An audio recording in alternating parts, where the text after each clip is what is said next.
we on? And we're live. We're online live. Hey, what's going on, everybody? It's your buddy. It's your pal Spaz Phoenix, the YWC Reality Check. I am sorry for the false advertisement. You get 2/3 of what I advertised on Twitter an hour ago. Unfortunately, Kristen is not able to join us. I do have my buddy Guapo here. What's up, Guapo? Hola, mis amigos. Senor Guapo here. Once again, I am Dashing Guapo. And as you can see, my co-host and friend, Kristen, the unbeautiful one of the group, could not make it. Angry Mark's going to kick your ass, bro. Bring it. You're talking shit about his girl. Bring it, you Pedro. Oh, I'm not even going to pretend. I don't know. I don't know at all. Okay, so you guys see the title. It's the SummerSlam Hangover.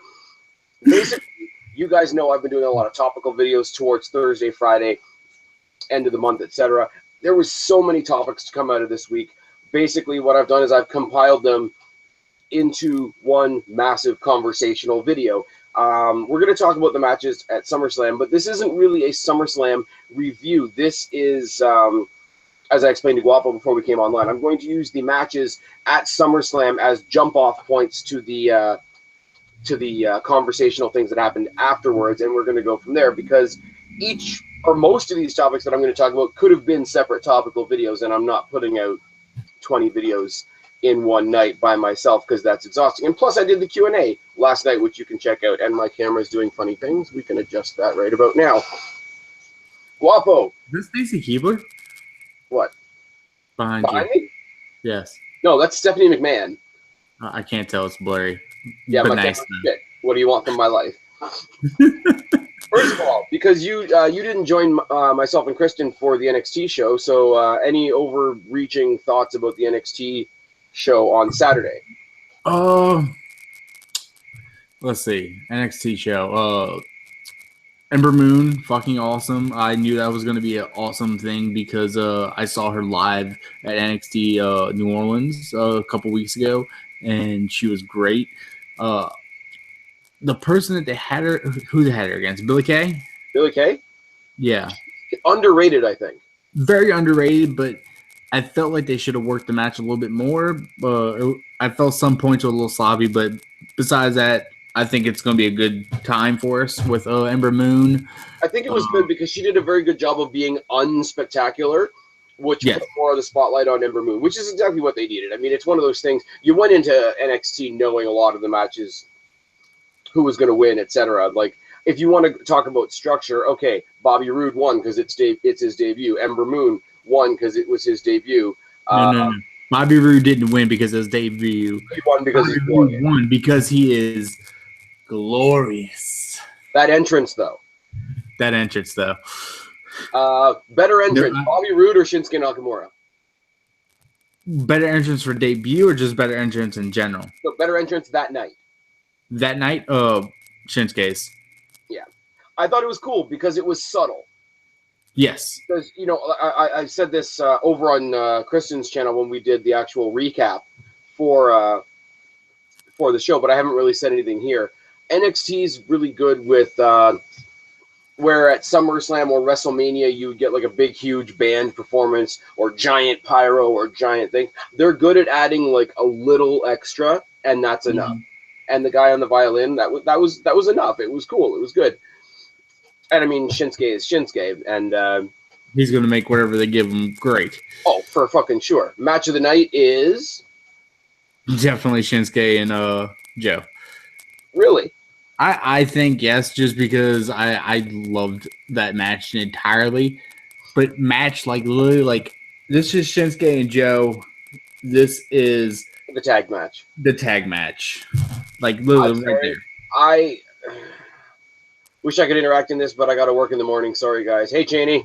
What's going on, buddy? Strife19 says, what's up? I say, what's up to him. What's up, everybody? Mojo was a fantastic match. Yes. I think it suffers the downfall of I expected it to be a good match. So it's like, yeah, it's a great match. And whereas I figured it was going to be the other way around. The tag match we knew was going to be good, but I didn't think it was going to grab me the way it did because it had that, because, okay, Tommaso Ciampa and Johnny Gargano are that fucking good. Oh, they're beyond fucking good. Had the audience. They had the it factor. They had the crowd. They had the audience by the throat the whole match. Yeah. Because we all knew what should have happened in that match. Yes. But anyways, I wish them losing at TakeOver meant something else that it clearly doesn't.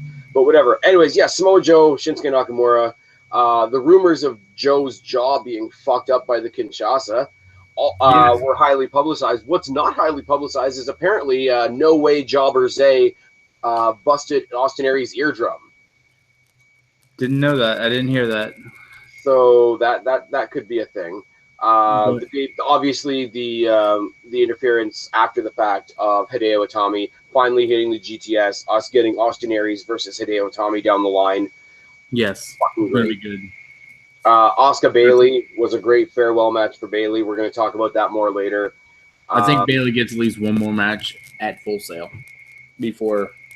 Oh yeah, she'll have her like hometown goodbye match, but that was her big that was the TakeOver send off that most of the stars get.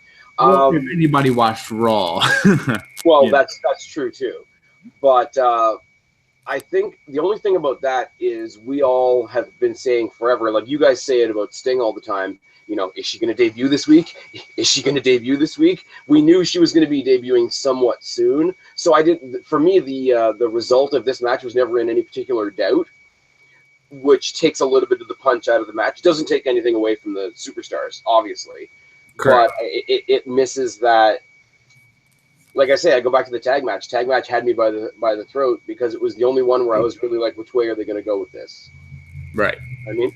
But that being that, we switch over to SummerSlam, and this is, like I say, more issues coming out than anything else. Did you watch the pre-show for SummerSlam? I'm going to be honest. I'm going to be real with you for a second. Look, the only match on the pre-show that we caught, because we didn't realize it started at 4 o'clock our time and 5 o'clock your time, the only match that me and Suave had caught was the first match of the best of 7. Okay, so the first match of the pre-show was the 12-man tag. It was a rematch of what they did on SmackDown. It was good. Everybody, because we know that the tag titles are coming and the women's title is coming for SmackDown, it's great just to get them all out there, showcase, the tag team, like SmackDown tag talent. It's cool in a way because it showcases all the talent, but at the same time, it's like, here's all the teams we have. Mm-hmm. But the babyfaces get the win. A little bit of an interesting thing at the end with the Usos, because American Alpha hit the Grand Amplitude, but at the very last second, one of the Usos tagged one of the Alpha's backs and snuck in for the pin. So you got a little bit of attitude between teammates on the face team when the match was over. Very, very slight, overtones of, Usos are heel turn? What? Well, maybe not even necessarily heel turn, because I know, heel turn is our snap response to anything, but even if it goes as far as we get more edgy babyface Usos, I'd be okay with that. We're babyfaces, you guys are babyfaces, doesn't mean we're going to take any shit from you. I don't think it has to be the knee-jerk heel turn, but just if they turn the intensity up, lose the plastic shorts, etc., etc., etc., it's interesting, right? Now, fast forward to SmackDown, and we're going to talk about 3 different new belts, but we're going to talk about them at the appropriate times. The SmackDown Tag Team Championships. Your thoughts? I really like the way it looks. I'm not going to lie. I think Kristen put it on our group thing that we have on Facebook, and yeah, I think she called it the silver penny belts, and Suave commented back, no, they're the nickel belts, which works. Nickels are better than pennies. See, here's correct, and this is going to be a repetitive theme, obviously. But the blue, the silver on the blue looks. You're buzzing, dude. Huh? Hello? Was it blue? You got some static or something. Hello? Hello? I'm here. Yeah, you're buzzing a little bit. I hope it goes away. Let's be real. WWE decided we're not going to create anything new with any of these titles. But this is, I think, the only scenario where they upgraded a look. Yes. And we got the tournament for it, and it's going to end at Backlash, Rah. I will say the MVPs of this tournament so far are Breezango. Yeah, I mean, they look really great together. It's something that everybody actually wants to be together. Guapo. Yeah, I'm here. Dude. Can you hear me? I can, but there's a lot of static over you. Nothing else is running except my computer. Okay. Maybe it's you. I don't know. Can you hear me clearly? I can hear you. I can hear the static that you're talking about, though. Okay. Maybe drop and come back in. All right, I'll be right back. All right. This is the wonders of doing things live. And to Zohan, who just shared this stream out on Twitter with us tagged in it, etc. Thank you for that. Thank you to anybody that is sharing this link as we go live, as we wait for Guapo to come back and rejoin the hangout. In the comment section, we've got Strife19 who says this is the second live stream with Spaz. Senor Guapo here, back again. Sounds. There we go. And there's no static as far as I can tell. Say something. Senor Guapo is awesome. More better than the Kristen. Anyways, so yeah, I will say lack of creativity on WWE's part with the belts, but they definitely upgraded the look of the belt design that they already had. Breezango, and I've been saying this for a while. You know I've been saying this for a while. Everybody else finally seems to be jumping on the Breezango bandwagon. Oh my god, those guys are actually good. Spaz, hold on 1 second. Strife19 says he agreed about the tag belts looking good, but they are the dime belts. You're right, because Enzo and Cass are on Raw, so 0 dimes. Thank you. You're not even like drunk yet. Thank you. What?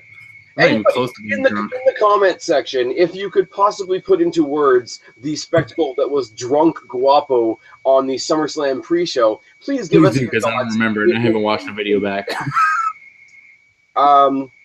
Everybody's saying the obvious choices for American Alpha to win here. I really want the Usos to, if they do go heel, win the belts, and then have Alpha chase them 2-on-2. I'd be okay with that. Carry that in, and again, it goes back into the selfish thing for me. You could carry a story like that over into Survivor Series, which I'm going to be at live. Also, anybody in the chat, anybody that is in the Toronto area and is going to Survivor Series, I will be there. I'm roughly in the 100s level. If you see me there and you want to come up and say hi, recognize me from YouTube, my little corner of the internet, please feel free to do so. I'm not trying to say that as if I'm any type of celebrity at all, but there might be a handful of people that actually recognize my face. I know Amanda Splash for 20 is also going. I'm going with my sister-in-law and her boyfriend. I know a couple of other people that I know actually from karaoke are going. So there's going to be a collection of people sort of spattered around the arena. So if anybody sees me and wants to say hi, please, I would love that. I think that'd be fucking great. Yeah, the tag, it's going to be good. I think the reason that these titles, as well as the women's title that we're talking about later on, I think the fact that people are accepting them a lot more is they weren't made out to be a huge deal. It's just they just opened SmackDown with them, and like, we have titles. This is what we're going to do with them, and they didn't make it grandiose. Like, they didn't wait for SummerSlam to give us, like they gave us something else that we'll talk about later that may or may not resemble a fruit roll-up. Hey, Sheamus versus Cesaro, you saw. It's on fruit the by the foot, damn it. Huh? It's fruit by the foot, damn it. There's way too many jokes. Hey, Finn Balor is still the longest reigning. Oh, thank you. Didn't Shane say there were 8 teams in the tournament with Slater and Rhino? That's only 7. Oh, yes, Strife19. Thank you very, very much. The rumored opponent for Slater and Rhino next week on SmackDown. Guapo, have you heard this? Negative, I have not. This would be news to me. You'll get my live reaction. Okay, new, old, developmental, returning, any team you could possibly think of. Who would you want to face the rockstar team of Heath Slater versus Rhino? Oh, God. Wait, no, I did see this earlier. Wasn't it the Headbangers? Yep. God, no. That's so awesome. I don't even care. I saw that earlier today. I don't think it's going to be good at all. I don't know. I haven't seen these guys wrestle in like 10 fucking years. I'm sorry. This is where I'm going to go back into young fandom and be like, that's the fucking Headbangers. If it's true. Yeah, if it's true. If it's not just jobbers. No, I didn't think it was going to be jobbers. I was hoping at the time. Blake and Murphy? No. No, they job for that and then go back down to NXT. They're not a team anymore. They broke up again. Your point? Blake and Murphy, divorce attorneys at law. Anyways, no, I was hoping that this was going to be the introduction to SmackDown of Gargano and Ciampa, honestly. Okay. Can you imagine Gargano and Ciampa versus the American Alpha in the finals? I really don't want to... This isn't you porn. I can't come on camera. I'm sorry. That was... You made it weird. Sorry.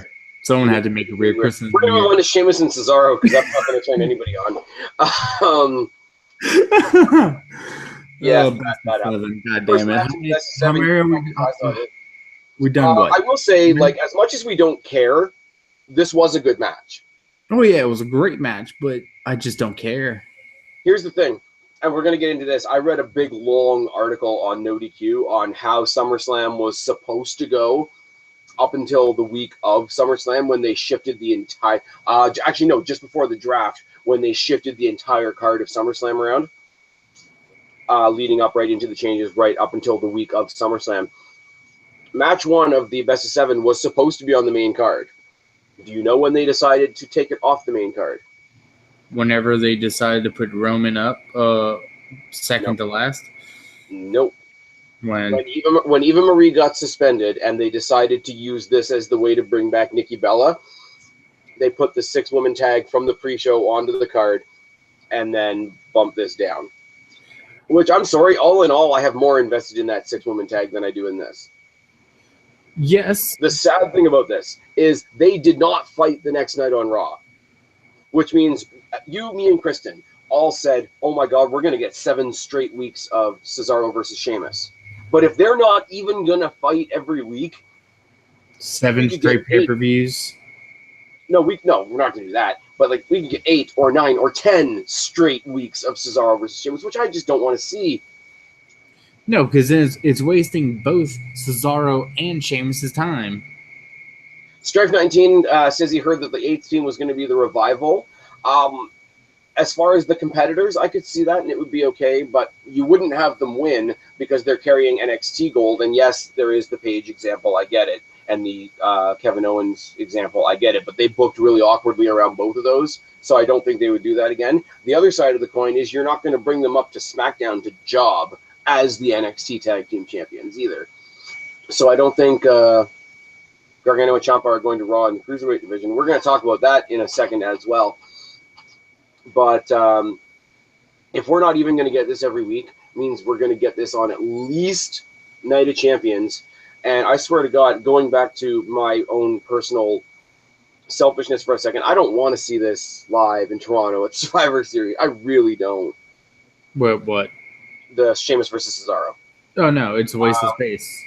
It suffers from, even though I don't care about the matches, if this was for something, if this was like for the #1 contendership, or if this was for a title that one of them held, like if one of them was the US champ and it was a best of 7 series for that title, at least I would have that to get into. If it was a #1 contendership to the title that's in a lot of trouble right now, I could buy that because you would know Sheamus or you would know Cesaro was going to win.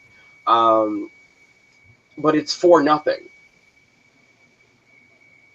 Like, I think that's like more than the fact that I don't care about the competitors. I think the fact that it's for nothing and you know it's going to happen 7 more times. It's just terrible. Right. There's no point to it. there's like literally 0 point to even have anything invested into the match because it's for nothing. It's just a filler, really. It's a long road we got with this one. Dudley's versus Neville and Zayn.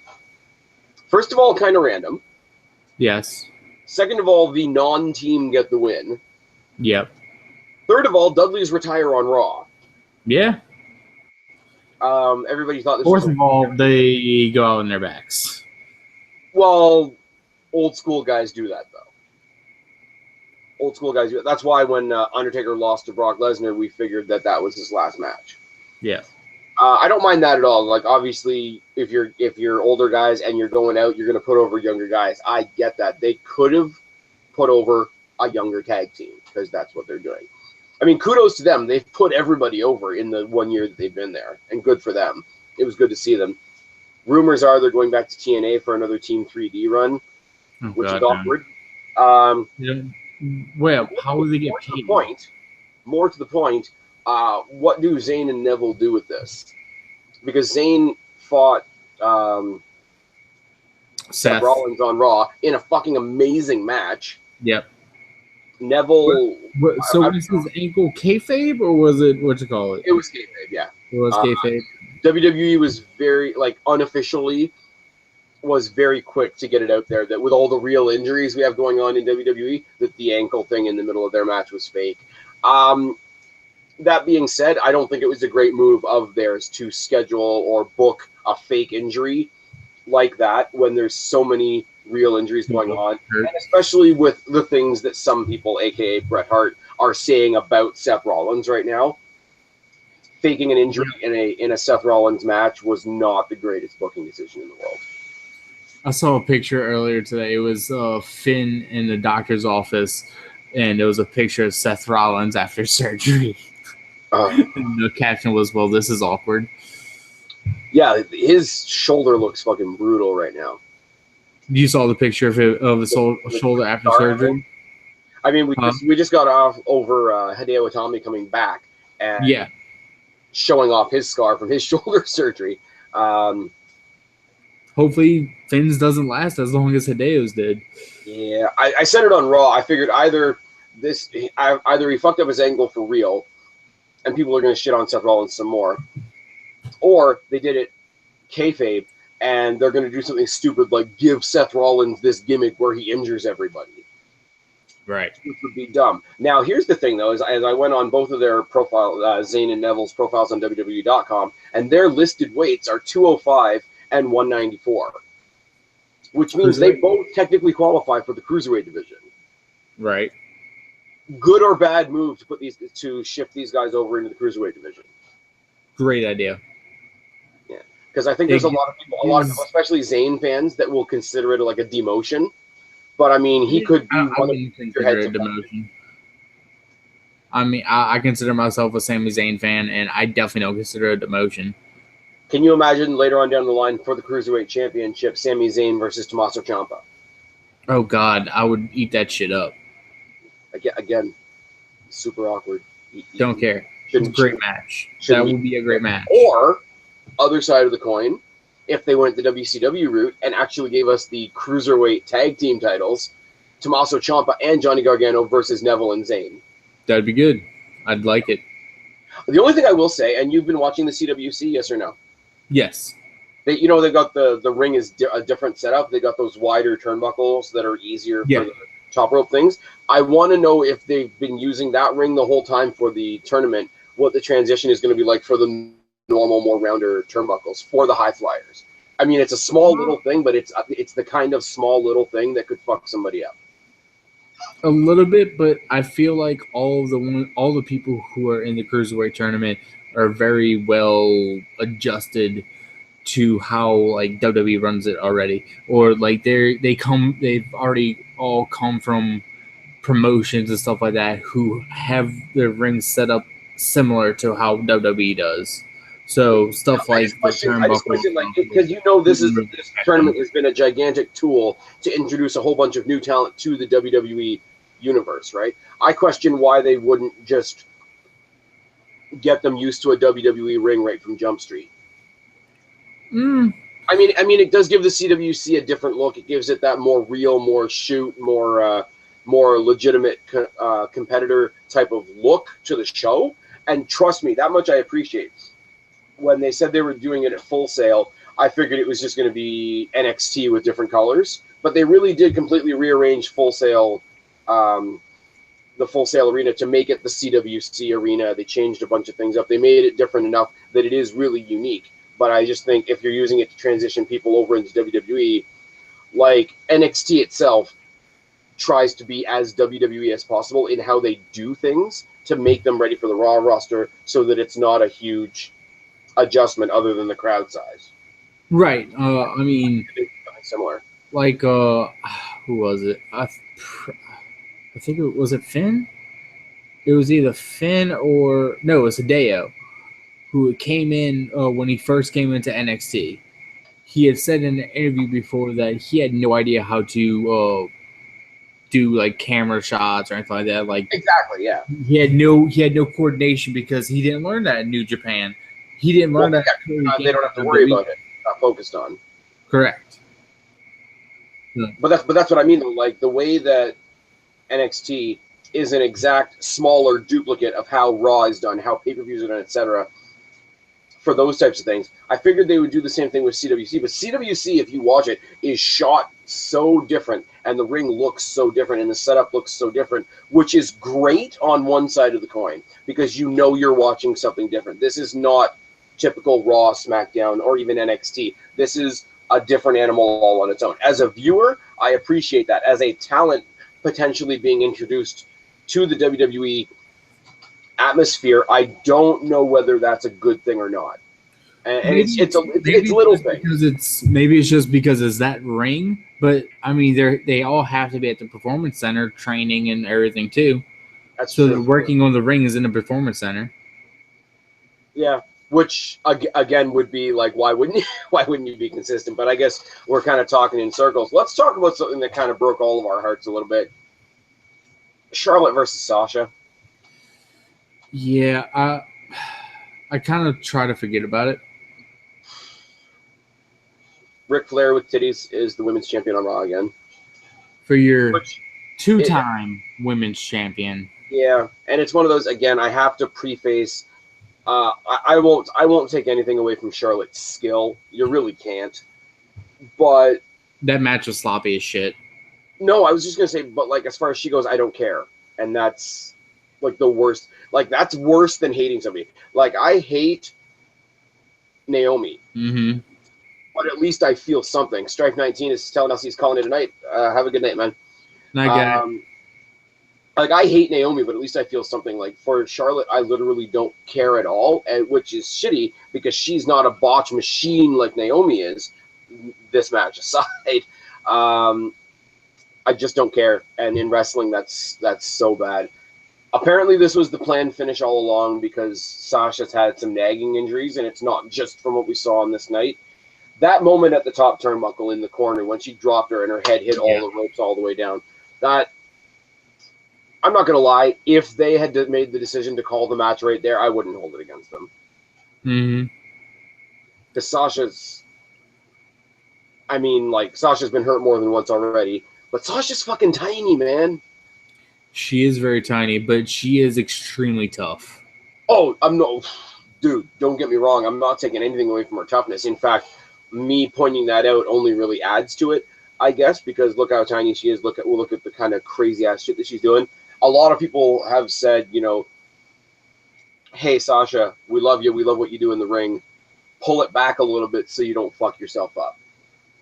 Which is a valid point. It's a valid point, but when you pull yourself back, then you don't feel like you're going to your full potential. And if you don't feel like you're going to your full potential, you feel like, okay, I'm gonna have the chance to fuck up and slip and hurt myself. Yeah, I mean that is also a thing. Hold on, bear with me for a second. My thing is doing a thing. Oh, not the thing. The thing with the stuff. Tell that thing to go away.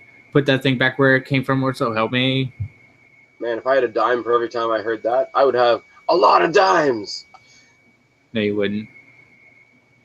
Why, you're saying nobody ever tells me to put it back where I got it from? No. It's awkward. Where's Angry Mark to say something more awkward than me? Come on, Angry Mark. Where are you? Angry Mark in the comment section. Hashtag. Anybody that's actually watching us, which I think is just Cheney now, somebody hashtag where's Angry Mark. See if we can track him down. Now, I don't want to be the guy that says something like this, but every cloud does, in fact, have a silver lining. And we did get pretty much the only good thing on Raw this week, which was the debut of Bayley. Yes. Bayley. So good. The John Cena of the female division. Oh, that's so bad, but so true at the same time. But hey, the fans received her perfectly. But then again, they were in a smart crowd. Wacky waving, incredible arm flailing tube man. Yes. Wacky waving, incredibly inflating, flailing arm tube man. I got nothing else. That's it. Question for you. I wasn't going on the spiel because I can't do that. I don't really know where to stand with this, honestly, but good or bad that they seem to be throwing her in the title picture right away. Good, seeing as it's uncertain of how long Sasha might be out. Bad because throwing babyface into title picture, fresh from NXT. Yes, she gets the push, but if she loses, what then? My point is more if she wins, what then? Because if she wins, it will be the Paige effect. No, it's just for the guys. It's different. They can be U.S. champ, they can be Intercontinental champion, they can be tag team champion, they can be world champion, they can be whatever. Right? Once you've become the women's champion, where do you go from there? I hate to mention a tag team when I'm talking about women's wrestling, but where's the ascension there? You can afford to throw a U.S. title on somebody right away because there's still several steps beyond that they can do.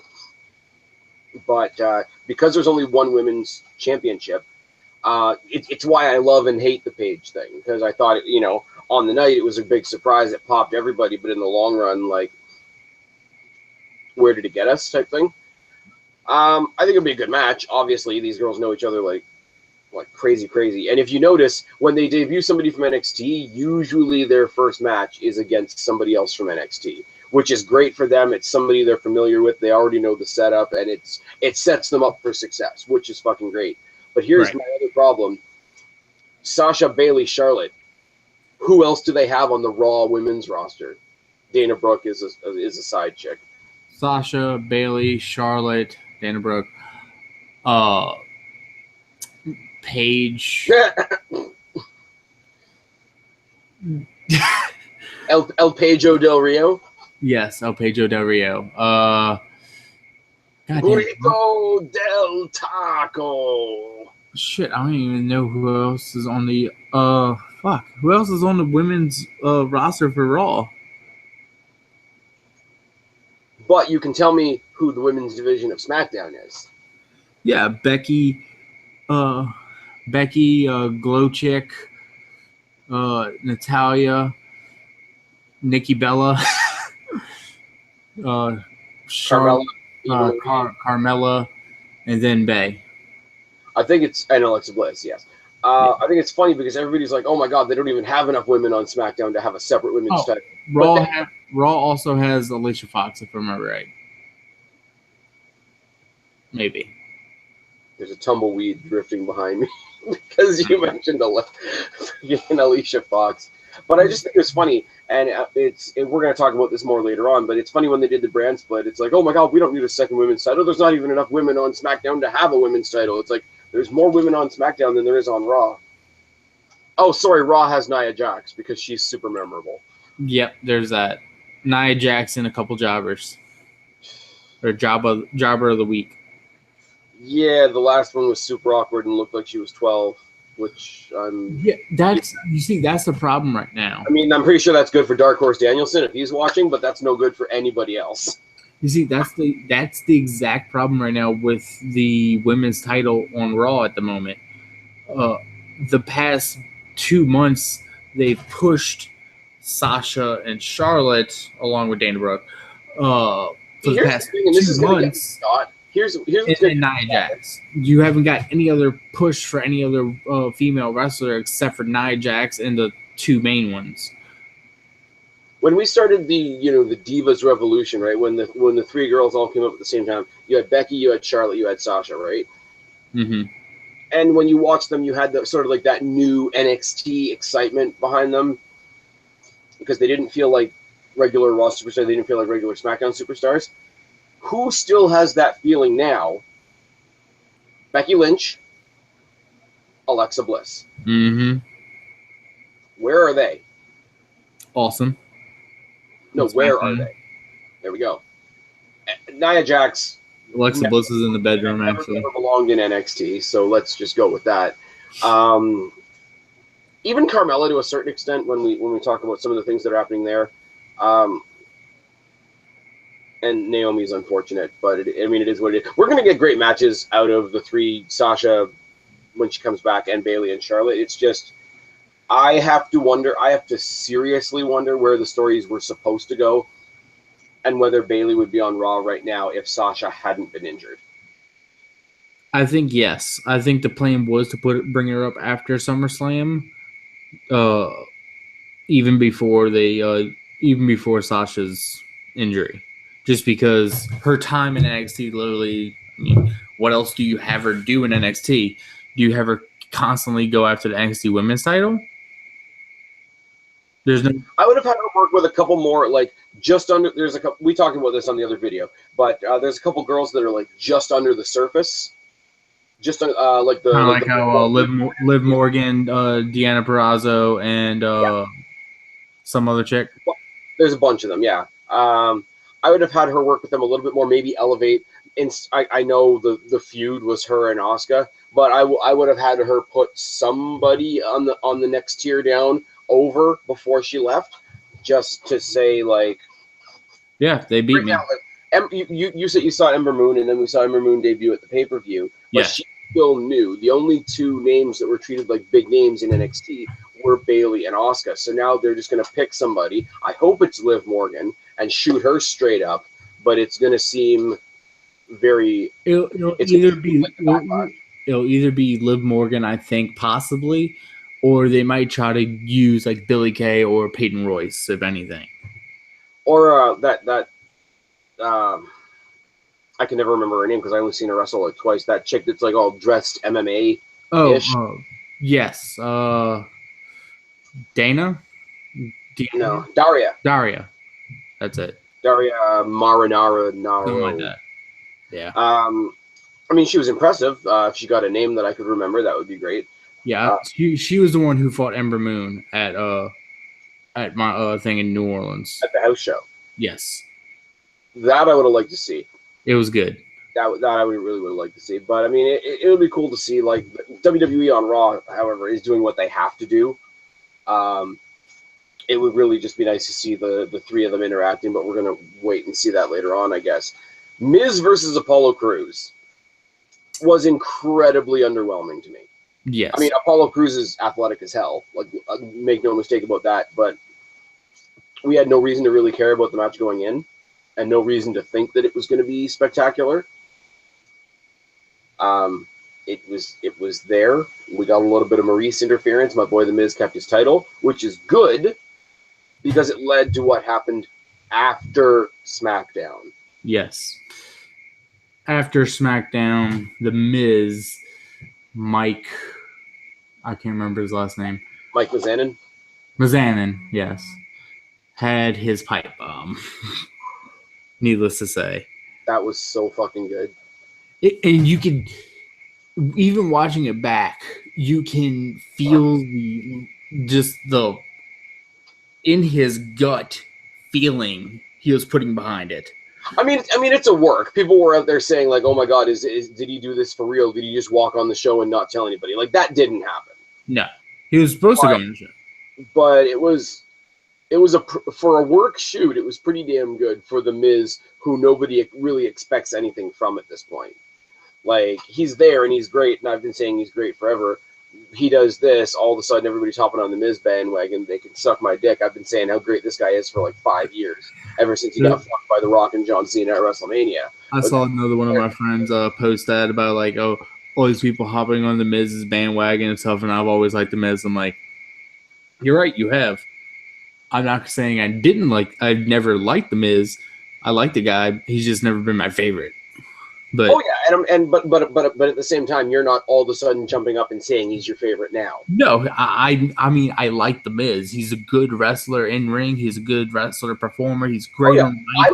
I will never say he's the greatest in ring worker, because he's not the greatest in ring worker. He's no Kurt Angle. He's no Chris Benoit. He's no, even on a technical level like a Jack Swagger, or he's not going to do what these guys in the CWC are doing, or even what the guys in NXT are doing. He's definitely not going to do the kind of match that, Daniel Bryan or CM Punk would put on. But he is one of the easiest, most easy, hateable heels in the company. Oh, yeah, because you want to punch him in the face. And he's good at that. And everybody hates celebrities, so it's kind of an easy gimmick that he's doing. But he's one of the few heels in the WWE that people actually hate. Right. How many heels in the WWE do people actually hate? Do people hate Kevin Owens? No, he's awesome. Do they hate Seth Rollins? No. Do they hate do they hate Breezango because people are jumping on that bandwagon too? No, they don't, because they're awesome together. They should hate Naomi, but they don't. You're missing one of the best heels. Stephanie McMahon. No. Who? Chris, one of Kristen's favorites. Oh, the gift of Jericho. Drink it in, man. But even Jericho, because he's got such a built-in career, and I mean, this is something on a bit of a different level. I just want to point out the thing with him and Kevin right now is golden. Oh yeah, it is. I didn't mention the Enzo and Cass versus Jericho because I don't think anything directly came from that. But yeah, Jericho was pretty good. The thing going on with Jericho right now reminds me of a little promo thing that Kevin did when he was at ROH with Young Bucks and I forget somebody else. They were backstage and they were talking. He was talking about something. I'm about to send it to you after this. It's hilarious. I think I might have seen what you're talking about because it's the Young Bucks and that one other guy that looks like he could be the third Young Buck. Yes, and he's like, what you call it? And don't get me wrong, I like the Young Bucks, but a couple of skinny guys and Kevin Owens. Yes, basically. I mean, we are not small people. We are the last people that would mock anybody else for being big. But Kevin Owens shouldn't be able to do the things that he does for the size that he is. I mean, the man could do a 450. Yep. And it's ridiculous. The way he moves is ridiculous for his size. He should go compete in the CWC. It would be fun, I would admit. But he would hurt somebody. Kevin Owens. Oh no, he already is on Raw. I was gonna say he drafts himself to Raw, but he's already on Raw. Kevin Owens fights whoever the cruiserweight is. Tell me how they have a cruiserweight division coming to Raw and Kalisto's on SmackDown. I don't understand it either. For reasons. For reasons in they're gonna have a trade. Yeah, that's gotta happen. Now where the thing is from here is I don't think we're gonna get a rematch with Miz and Cruz. I really don't. So you got to talk future challengers, and I got two names to throw out at you. Okay. One of them is a guy that we're really going to talk about more later on. So right now, I'm just going to drop the name, and that's Dolph Ziggler. Okay, I can see that happening because I like these guys in the ring, and we've seen them fight in the ring a lot, but they've never really built a feud around it. No, They've had like minor feuds here and there, but it's never been like a massive feud. They throw these two together because they know they can have a great match. You know, Ziggler has a match with The Miz on Raw, and then because Ziggler's going off to face, Cody Rhodes at the pay-per-view, so he needs a match to make him look good, or vice versa. But there's never been a heated feud between the two. And I think you could do it because the smarty, cocky, smart-ass, show-off type character That in a babyface mold is Ziggler. That in a heel mold is The Miz. Mm-hmm. Like they either have to feud or become a tag team. Yes. Like those are the two options. I would love to see it personally. The other thing I will say, and this will probably get more people's attention, and that's the other rumored rumored soon-to-be draftee to SmackDown, and that's Samoa Joe. No. No? No. No. Are you telling me that the way Miz attracts heel heat, that people wouldn't love just the idea of seeing Samoa Joe come down that ramp to fucking destroy him? Oh, I know people would love to see Samoa Joe come down to destroy him, but I don't see Joe coming down to destroy Miz just because just because it's a Thursday or a Tuesday. Right, but if you do this thing where Miz is playing up, he got in Daniel Bryan's face calling him a coward because he doesn't wrestle anymore. Roddy Raw. Hey, you're the general manager. Why don't you do something about it? Okay, you're defending your Intercontinental Championship next week against a mystery opponent of my choosing. Next week, your mystery opponent is the latest draftee to WWE SmackDown, Samoa fucking Joe. Samoa Joe on his this is one of the few times that I would be completely okay with this. Samoa Joe on his debut on the main roster wins the Intercontinental Championship off of The Miz. Okay, They have a rematch at a pay-per-view. He squashes him and moves on. See, I'm the big, me, I'm the big fan of him. I would even support that booking. Okay, I can see that. I could go with that, but Miz joins Blue Tango. No, and they go to New Day. No, for reasons. I'm all for a Miz versus Ziggler feud, only for the pure fact, like, okay, you don't want to put Ziggler on the main title. Give him the Intercontinental again. Yeah, because that kind of went over like a wet fart in church. Yeah. So we'll talk about that too. So from The Miz and Apollo Crews, which was very, very underwhelming, to possibly the match of the night with AJ Styles and John Cena. Because you know what time it is? It's time to be phenomenal? No. It's time to beat up John Cena. Couple things. Match of the night at SummerSlam, in my opinion. Yeah, definitely match of the night. I completely 100% agree that John Cena and AJ Styles had the match of the night. Mm-hmm. Anybody at this point still shitting on John Cena as an in-ring competitor can fuck off. Oh, definitely.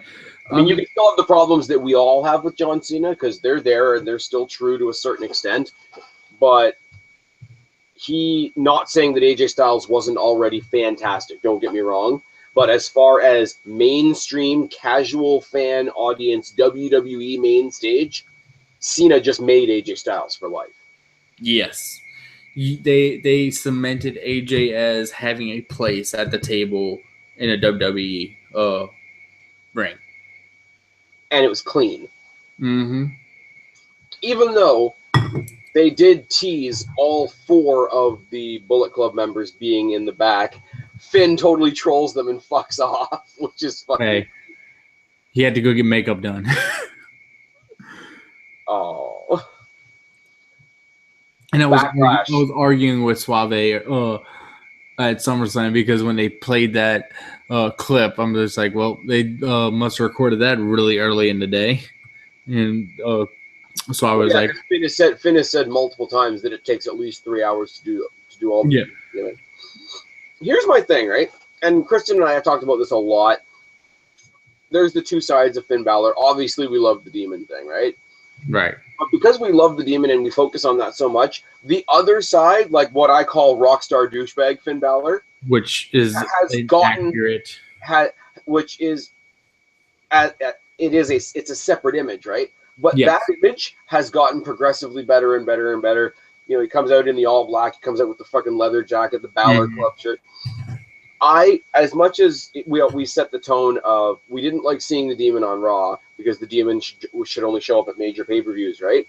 I almost at this point I am ready for the moment that Rockstar douchebag Finn Balor has a big pay-per-view moment. And it will happen. Is that weird? No, because it will happen. Because in interviews before, he said that he only brings out the demon when he feels like he absolutely needs it. Yeah, but I'm saying like that, like say example for a WrestleMania, if they brought Finn Balor to wrestle, they would still give him an awesome entrance. Don't get me wrong. Right. But if he went to WrestleMania and wasn't the demon, everybody else would shit their pants. I don't think I'd mind. Really. Yeah. Especially if he's a heel, and especially if he's with the club. Because I don't think put the demon with the club, because I don't think those two images work very well. That's just me. There's a lot of people that disagree with me on that one. But I don't think they go well. If they did still demon and they were doing the club with it, it would just be black and white. It wouldn't have any red or anything like that in it. Well, yeah, they would have to do it modified, like you did at the one NXT show where it was all black and white, and people thought that the club was showing up. Like that I could do, right? But if you're going to do that, or just like this past, or just like SummerSlam where half of his face had the skull. Yeah, but I'm just saying, like, if they didn't do it at all, and if it was just like white lights, leather jacket, fucking just take me as I fucking am, Finn Balor, showed up at WrestleMania, I know most people would flip their shit because they love the creative aspect of the demon. I almost would like it if they swerved us and did it the other way around. I think there would be something to be. Yeah, I understand your meaning, but I don't feel like they would do it for like a Mania because Finn already has the almost longest ring entrance, only to be bested by the Undertaker. I was gonna say in current time, there's nobody that has a longer entrance. Taker still has the longest entrance.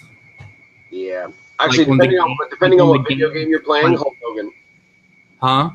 Depending on what video game you're playing, Hulk Hogan. Oh yeah, with the freaking trolley that he rides out in. Oh, I'm not talking about the trolley. I'm talking about when he comes in with like this super badly animated like freaking feather boas and shit. Oh right.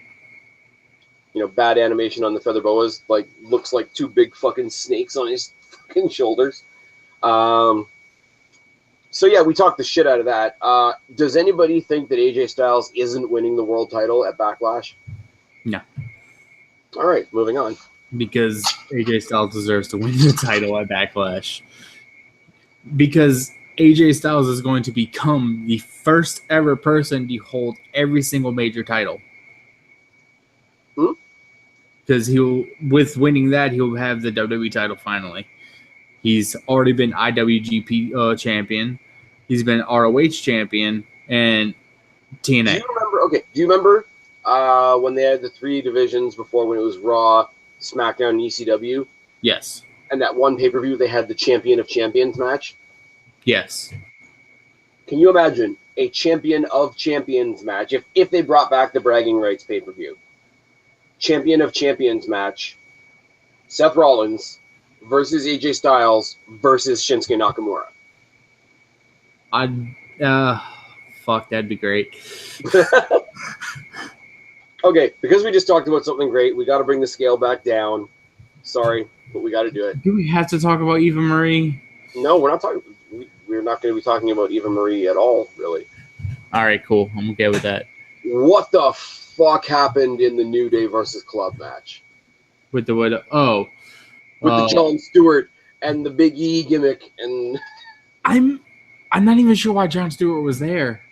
I'm not even sure why anything happened the way it did. Because it's one of those, okay, if Big E was there and in his gear, why didn't he come out with his buddies? Right. And why would he come down and cost them the match? You do realize that the New Day are the baby faces. Yes. And they took a 4-on-2 advantage on the heels. Yes. Why? Because reasons. Sorry. They're going to have a rematch at Night of Champions. They've got some steam behind them now because they took out the Dudleys. They're going to win. Other than the Shining Stars, they're the only two tag teams on the roster that I can think of.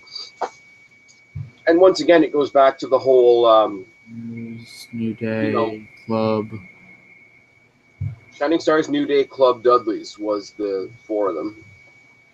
Jericho, as long as that lasts. I don't think we can even count that as a tag. Well, it's all going to depend on how next Monday Night's Raw goes, really. Right. Freaking Enzo and Cass. Yeah. But yeah, it's the same thing as I said about the women's divisions. Everybody's like, why are they going to bother having a tag team division on SmackDown? They don't even have enough teams. They have more teams than Raw does. And that's bad because Raw has 3 hours. Yes. Anyways, they're going to have a rematch at the Clash of Champions. There's not really much else to say about that. Ambrose versus Ziggler. Can we just move past it? Because that's what they did. No, I got to say something here.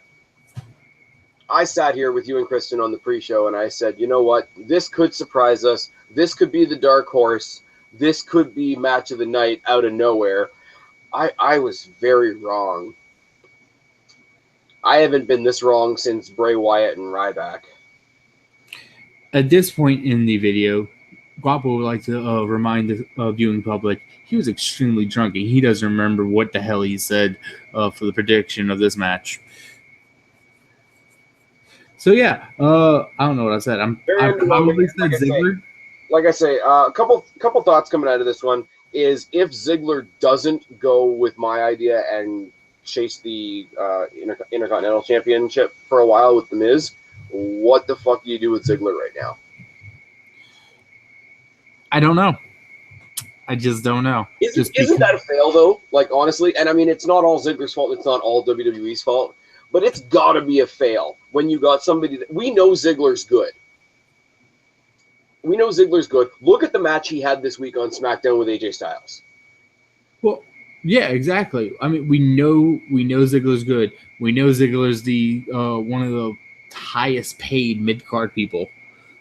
I don't care about his money. I'm just saying, like, the fact that he's that good, and we're all scratching our heads at the question, like, well, where does Ziggler go now? And I can't come up with an answer. You can't come up with an answer. It doesn't look like WWE can come up with an answer. It's such a fail because we shouldn't be living in a world where somebody as talented as Ziggler has nothing to do. Correct. There's no reason why Ziggler shouldn't have some gold around his waist and be able to keep it. Yeah. I mean, they've had him with a couple different tag teams. I thought the couple of times, and before the brands were split, obviously, but there was a couple times when Ryback still worked for the company that he teamed the big guy and the little guy. The big guy and the little guy. I called them Zigback. Yeah. And it's awkward, and it's like odd couple tag teaming, which is not always the best thing in the world. And it's the stereotypical, like, one big guy, one little guy thing. But they had something. And you know, call me crazy, but people called me crazy when Breezango first got together. But they had something. You could have, like, I'm not saying they necessarily would have been tag team champions, but they had something that could have been fun for a while and then spun off into a feud against each other. And then, you know, Ziggler goes on from there. I can't believe we don't have something for him. If you ever watched the Colt Cabana podcast, he used to do a thing, like a little like sketch comedy thing called Creative Has Nothing For You. But literally, they don't have anything for him, and that's really hosting swerved. Oh man, Angry Mark. Sorry, I'm late to the show, but I'm here now, guys. I didn't realize Dolph Ziggler. I don't think Ziggler is that good to me. Ziggler's average. I think Ziggler, as a showman, is great. As a salesman, is great. In-ring performer, great. In-ring performer, great. Like, people don't... if you watch a lot of Wrestling Jesus stuff, he shits on him a lot. Because a lot of Dolph Ziggler's current gimmick is, like, mishmash of other guys, most notably Shawn Michaels. And I can see where he's coming from with that, because there's a lack of originality there to a certain point. But at the same point, he makes it fun, so I don't really care. Which isn't the greatest, but it is what it is. I'm not, and again, it's like I said about The Miz. I'm never going to say he's the best guy on the roster, but if I was debuting in the WWE, I'd want to face Ziggler because he'd make me look good, and that's what he's done Like, he tried his damnedest to make freaking Baron Corbin look good, but that was special. Here's where we have some fun. We'll get uplifted a little bit. Replacing Sheamus versus Cesaro was the 6-women tag from SmackDown. Cameron, Naomi, and Becky Lynch versus Alexa Bliss. Let me stop you right here. And supposed to be Eva Marie. Let me pause this. Time out. Pause. Why the hell was there any other match on this card after the WWE title, the Universal, and then we'll get to Roids and what you call it. So. Oh, we'll get there because from this point on, I'm not really doing the matches in order anymore. Okay. But, I mean, the simple answer is they put buffer matches in pay-per-views so that the crowd can breathe.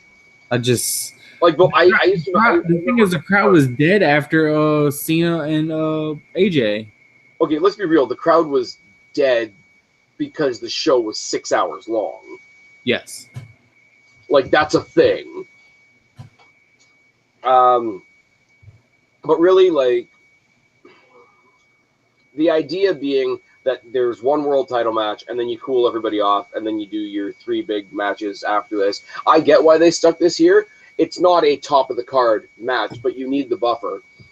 Before they started treating women more properly, they always used to use the women's match as sort of the buffer between the 2 world title matches. And it makes sense because it's not the most important match on the card. It can bring the audience down a little bit. They recharge and get ready for the next big match. Structurally, it works. Now, as far as respecting the talent and where they deserve to be up or down on the card, that's debatable.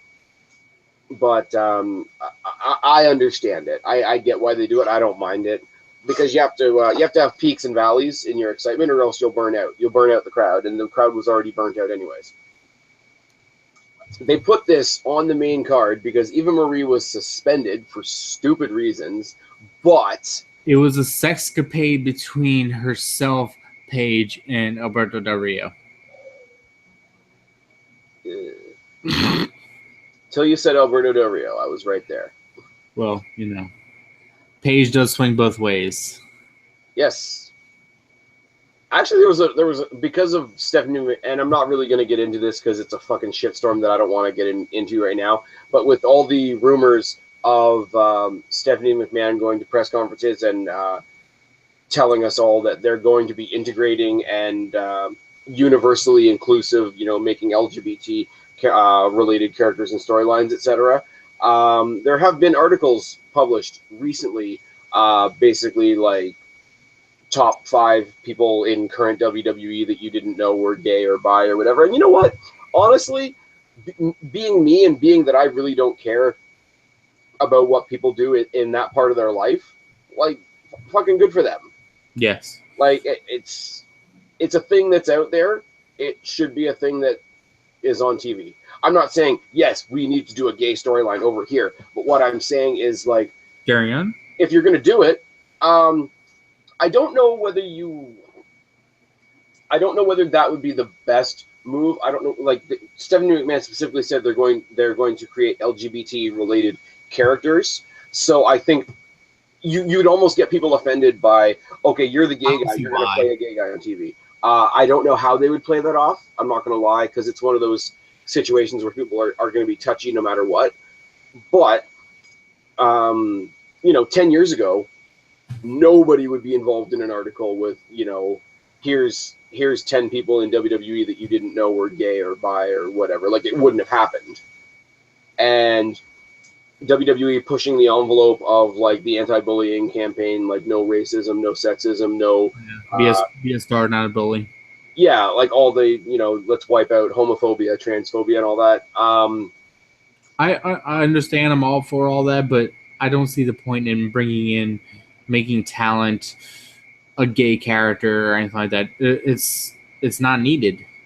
If the wrestler they have to do it. I'm saying, awesome, cool, but yeah, I'm not saying that they should do it. I'm just Anybody that comes along and says, no, you can't do that is a bit of a dick.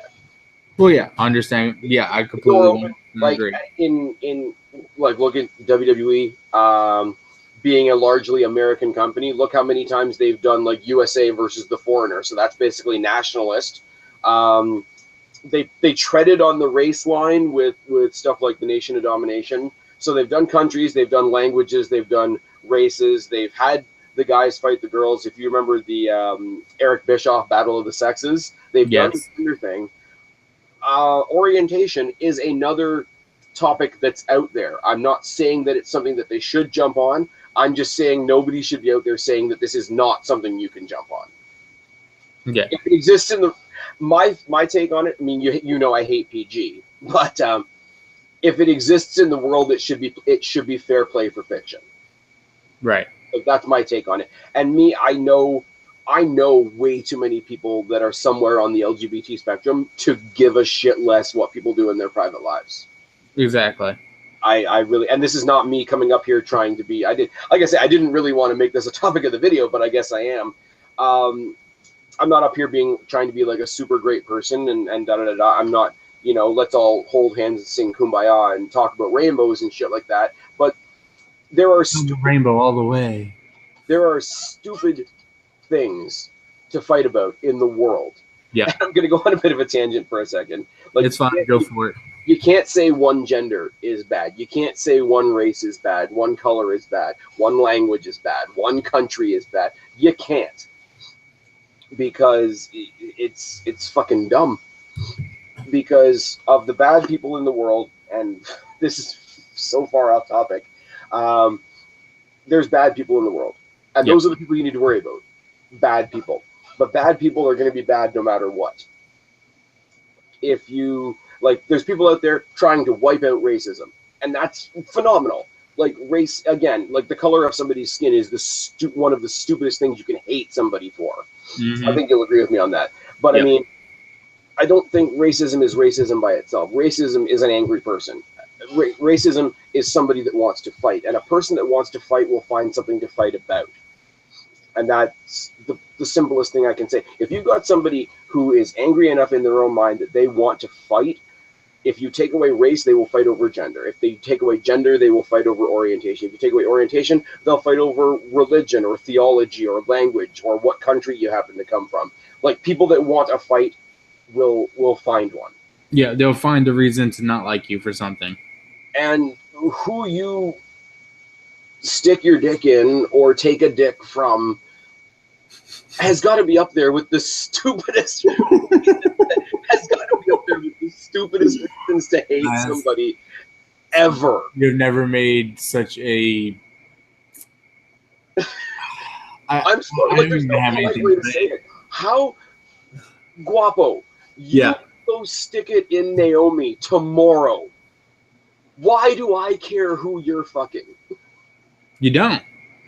Exactly my point. Now you just look me in the eye, give me a high five, and that'd be it.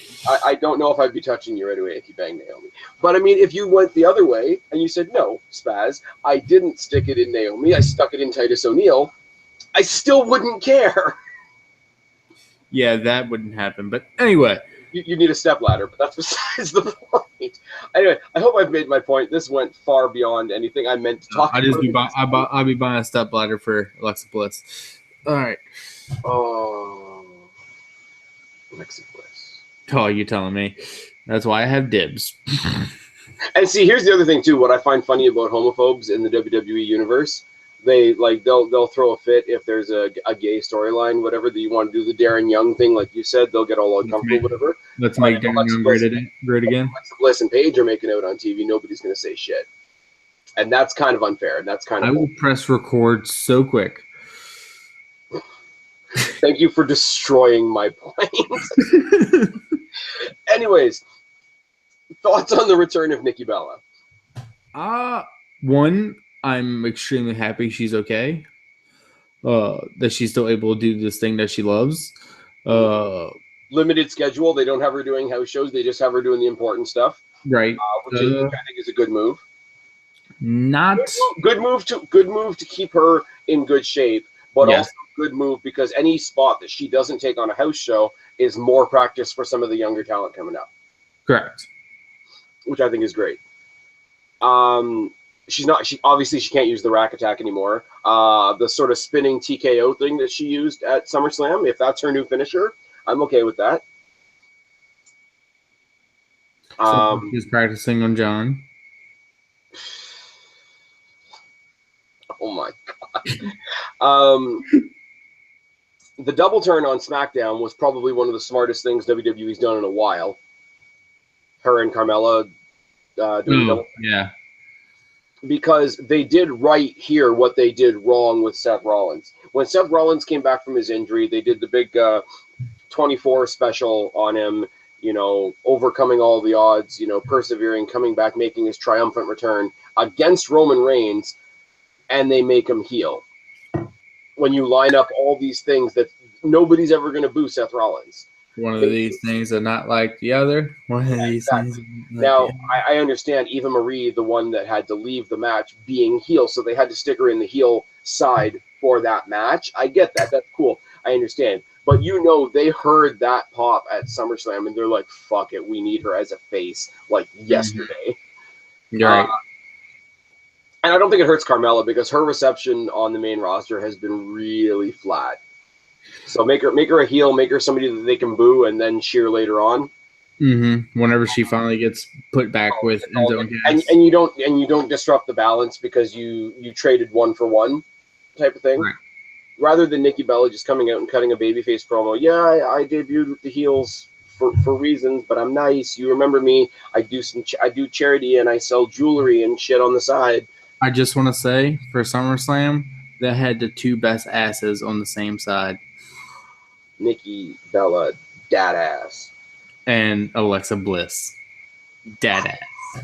Alexa Bliss, dad everything. Very true. Very true. Hence why I have dibs. Right. I would let her give me the twisted bliss. Any day of the week, yes. Every day. And I would let her sit and spin because she's really tiny. Anyways, women's 6-pack challenge at Backlash is cool. I like that the way they're deciding the women's title and the way they're deciding the tag team titles weren't exactly the same. Like they didn't do 2 6-pack challenges or 2 tournaments or 2 battle royals. Like they went the 6-pack challenge route with this. They went the longer tournament route with the tag team titles. It means it gives each division a little bit of a different dynamic and a different story. Right. I mean, plus it gets all the divas on the pay-per-view, which is fucking great. Women. Sorry, not divas, women. So there's that. And like I say, tag team and women's divisions, I'm more excited about SmackDown than Raw. Yes. The women's title belt, I'm not crazy about because it's like... I like the blue and white. It looks good, I think. Yeah, this is where I'm going. What they did with the tag title belts, going with that dark navy, almost black blue, and the silver, I think it looks really nice. With it being a white belt and that pastel blue, it looks nice. But that's all. It's nice. Right. It's not... I'm trying to come up with a better way to say it, but I can't. It's not confrontational looking. Like, it doesn't look badass. It looks nice.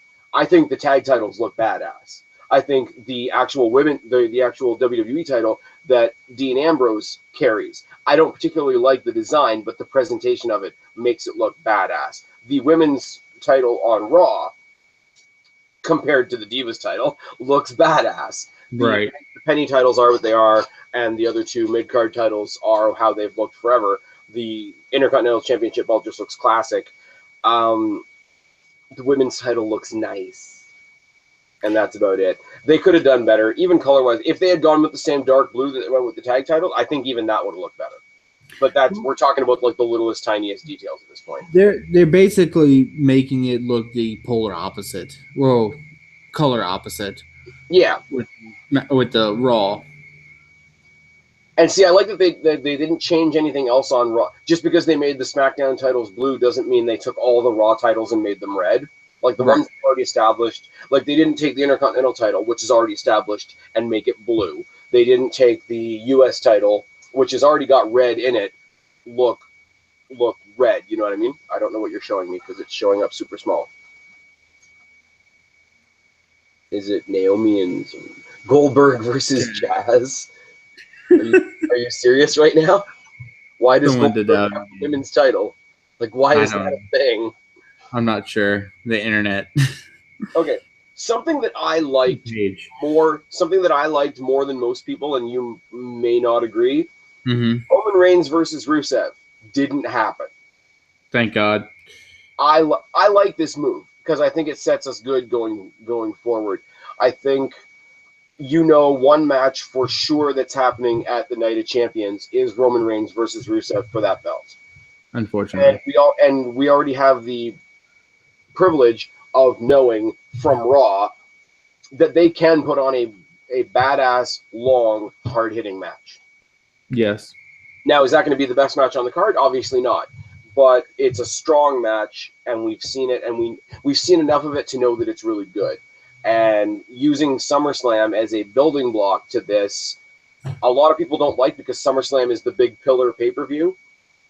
But it's almost like, hey, Night of Champions or Clash of Champions is such a big deal. We used SummerSlam just to boost it up. And I don't think that's a mentality that a lot of fans buy into, and I understand why. But if you go with that mentality, it really makes Clash of Champions have that little extra oomph to it. And they have to, because right now Backlash is going to wipe the floor with Clash of Champions. Yes, yes, it will. With what we know we're having just so far. I don't care. As I said the same thing in our preview for SummerSlam. We win either way. If Rusev wins, then he's gone over Roman Reigns, who is a main eventer. Whether we like it or not, we know he's an established main eventer in WWE's eyes. Going over him, especially clean, would be fantastic for Rusev. But on the other side of the coin, if you take the U.S. title off of him, put it on Roman Reigns, then Roman Reigns is locked into the mid-card and won't be touching the main event for a while. So, and he would be one championship away from being a Triple Crown. Well, that's true too. But I mean, would you rather see him step up or step down? Down, definitely down. Here's the thing, because I don't think AJ Styles is going to be the new champion over on SmackDown. How much of a boost would it be to Raw if Dean Ambrose somehow got bumped over to Raw, and he and Roman collectively took a bit of a step back and took some time in the tag team division? I'd be okay with it, but then again, with all three members of the Shield being on the same show, I don't think it'd be good for storyline, because then everybody's like, oh, they're just going to put all three of them back together and all that stuff. Yeah, but you know what? It's a 3-hour show, and I think you could structure the show such that they're far out of each other's way. Or, say you have Seth Rollins go win the belt, which we're going to talk about in a second. He could almost cut a promo on how much farther down his brothers have fallen. I was clearly the best guy out of the Shield. I'm way up here, they're way down there. They tell him to go fuck himself. Give him one beat down and then go win the tag titles, and then they got other tag teams to worry about. Right. I like, everybody says, well, Roman Reigns hasn't been good since the Shield. There was a brief period of time, and I mean, the Usos were involved as well, but where Roman Reigns and Dean Ambrose were just kind of buddying around a little bit, storyline-wise. And as a tag team, I like them. I like them as a tag team, they mesh well. Don't give Roman a mic. I think them as a tag team gives him bouncing off of Ambrose gives Roman Reigns a lot more personality that he doesn't have on his own, which is good. Dean Ambrose, everybody likes to say that Roman Reigns is terrible in the ring. SummerSlam kind of showed me a couple places where Dean Ambrose is a little bit lacking in the ring. I like watching him, don't get me wrong. I like the chaos, brawling, sort of sporadic style that he has, but he's not exactly a mat tactician that's going to put on a 5-star classic. Mm-hmm. And I hate saying that because I like the guy. I think his character more than covers for whatever he's lacking in the ring. But I think when you put him in there with Roman and they're each only spending a little bit of time in the ring in that tag team dynamic, I think it's a lot better. And I think you put the titles on them, and then whatever team you really want to put over, you have them take the tag team titles off of two former world champions in Dean Ambrose and Roman Reigns. Yes. I think you put the titles on them now as a building block for somebody else later on. Yeah, I agree with you on that. That would be very interesting, but... Do you want Roman Reigns to have the U.S. title? Yes and no. For the same reasons that I said? More or less just because, like, you put the U.S. title on him, you're dropping him down, you're getting him stuck into the mid card, and also you give him the chance to help put over younger talent or other talent a little bit to where... If they insist on keeping him a babyface, do you think he does the open challenges like John Cena? No. No. How about this? I got one for you. You give the title to Roman. He stays down. Rusev goes up, competes against Seth Rollins or somebody else for the world. Maybe doesn't necessarily win, but gets to spend a little bit of face time in the main event scene. Roman Reigns stays down, drops the title to Sami Zayn. I'd be really okay with it. Because he can put on a good match. Like, Roman Reigns isn't as shit as people like to say he is. His matches with AJ Styles were on point. I think his match before WrestleMania 2 years ago with Daniel Bryan, on point. Sami Zayn could carry him to a good match. Yeah, definitely. Carry him to a fantastic match, actually. Because, I mean, you figure Sami Zayn's main feud is with Kevin Owens, and how much bigger is Kevin Owens than him? I think over time, if they made the feud go a long way, I think that he could build that same sort of dynamic, that sort of helping dynamic to Roman Reigns to getting their way to a great match.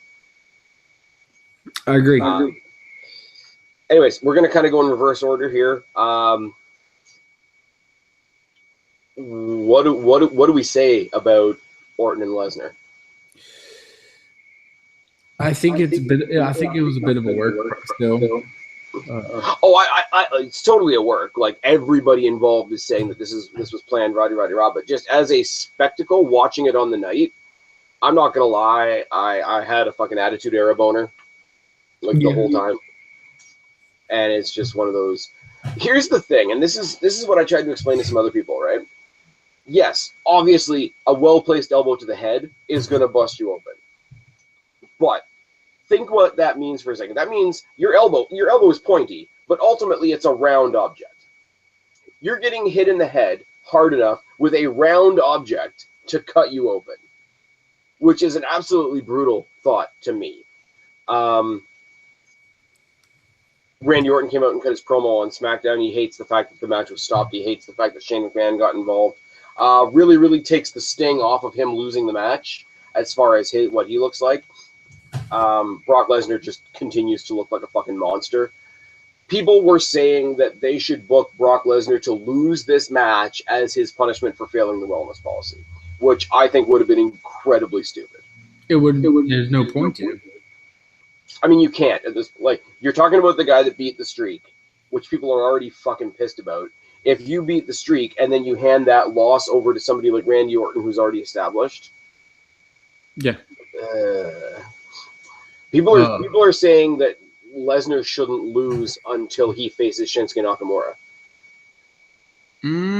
Which is a match that I really like. Later, like, not even this year, not even next year.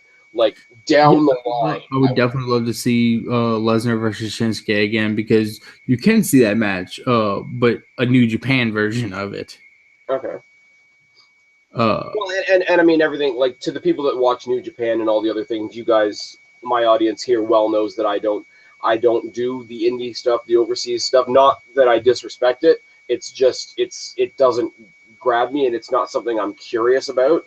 Plus, you know, you and I have had this conversation before. When somebody spends day one in the WWE, I want it to be day one with me as a WWE fan. not go in there with any predilections. Or think about somebody that liked Johnny Curtis and then watched him go to Raw and become Fandango. Right.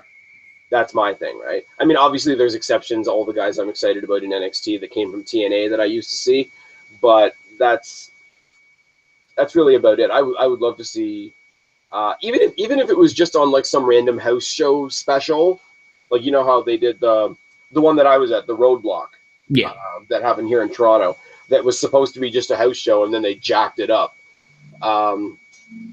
Even if they did it on a show like that, like when they did Beast in the East, or Brock Lesnar enters Madison Square Garden when he fought the Big Show again.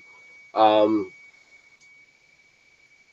on the other side of the coin, you got like they at the same time they could put that in a WrestleMania. A lot of people are saying that they shouldn't move Shinsuke up to the main roster until Brock Lesnar is ready to retire, because then Shinsuke should be managed by Paul Heyman. Yes, but no, because I feel like by the time they move Shinsuke up to the main roster, his English will be good enough to where he doesn't need a mouthpiece. Because Shinsuke isn't somebody who needs to speak all the time. Not all the time, no. I mean, he speaks through his actions.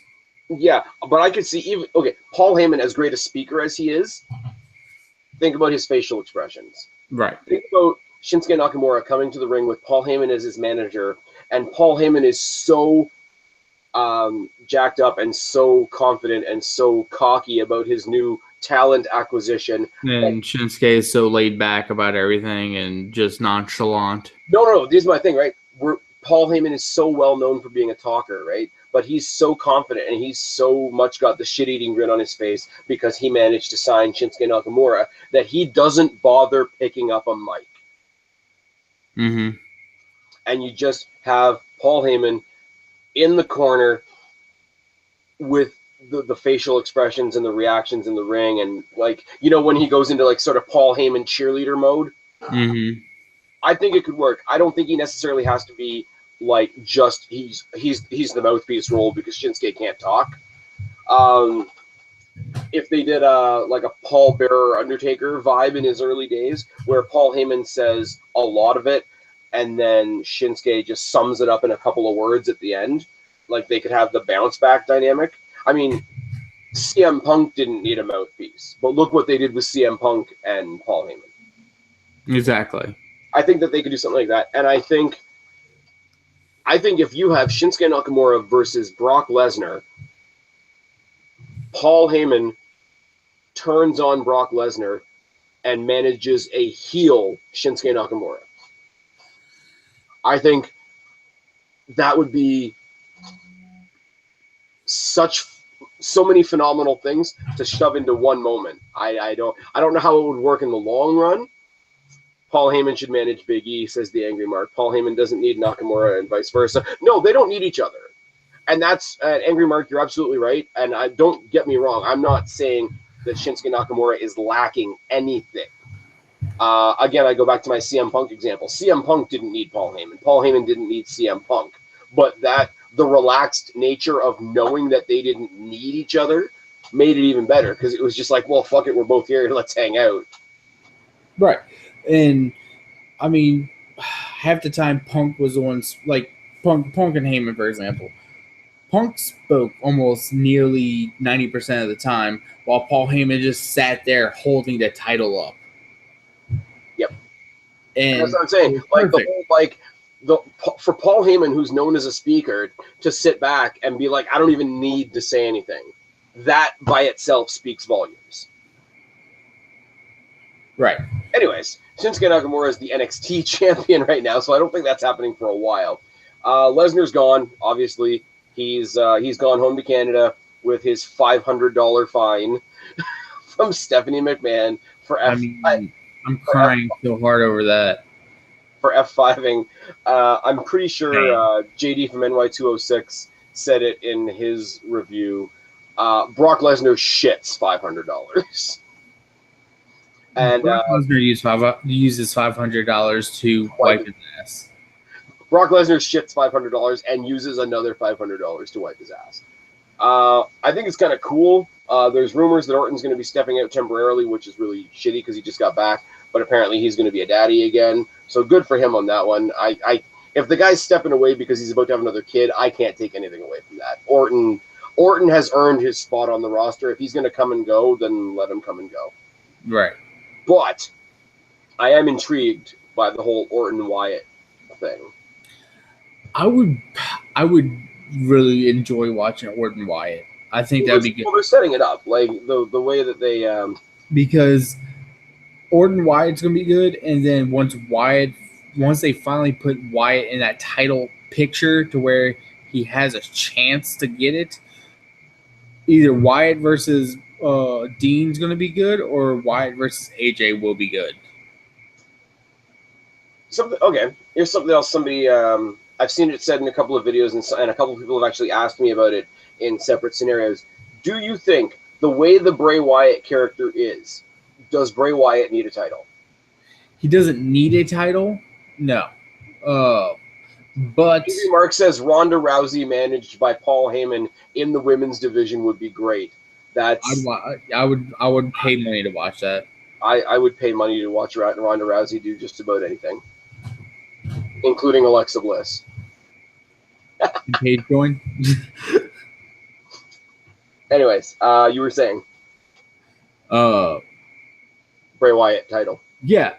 The way his character is, no, he doesn't need the title at all. But the thing is, for character progression into this next step that he needs to take to be the Eater of Worlds, to actually be a main staple of this guy can carry something, they need to start pushing him more into the title picture and not just pushing him onto, okay, you versus you for number one contenders match, Bray Wyatt takes the pin.